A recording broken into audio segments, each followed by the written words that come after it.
Okay, for this next session is our legs. And what we're going to talk about is how we stretch out when we say go down and touch your toes without bending your knees.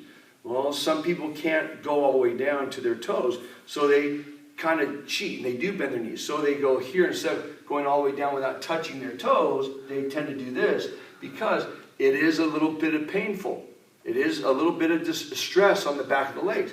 So instead of going down and bending your knees and cheating, like we say, don't cheat, instead of doing that, just don't go all the way down and just grab where you can go.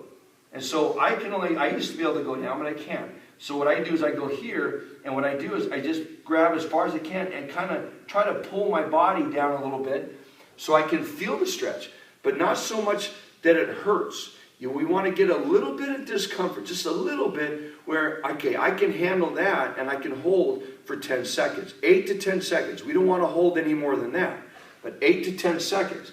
So remember, if I can only go this far, then try to pull so I can feel a little bit more.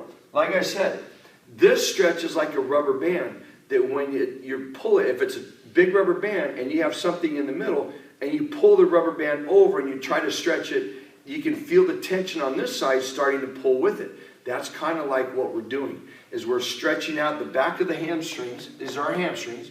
These are our calves. And what we're trying to do is we're trying to pull the stretch all the way up around my lower back to stretch out this area. But if I'm like this, there's no stretching. There's nothing, I can't feel anything. But if I go like this, now I can feel the stretch in the hamstrings and the calves.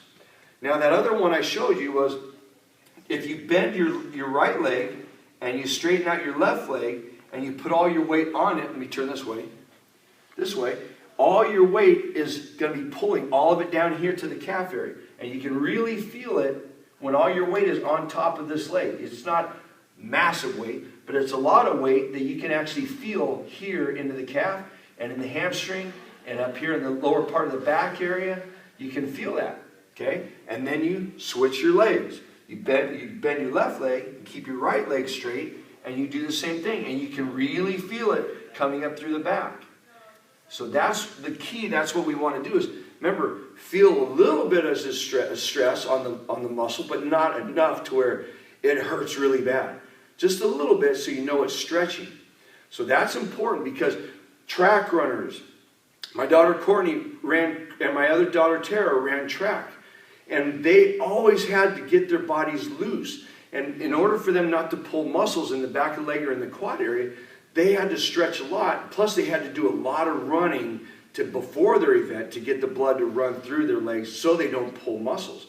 And that, if you watch Olympic runners, they're running and they're stretching all the time. So it's important that we warm up the muscles before we do any type of sports activity, even if we are doing our homework. Before our homework, this is a good idea to do, to go through our stretches, because the blood is going to be running through your body. It's going to help your lungs, it's going to help your heart, and it is going to help your mind. It does help because it helps us study, our body's active, and we're ready to do the next event.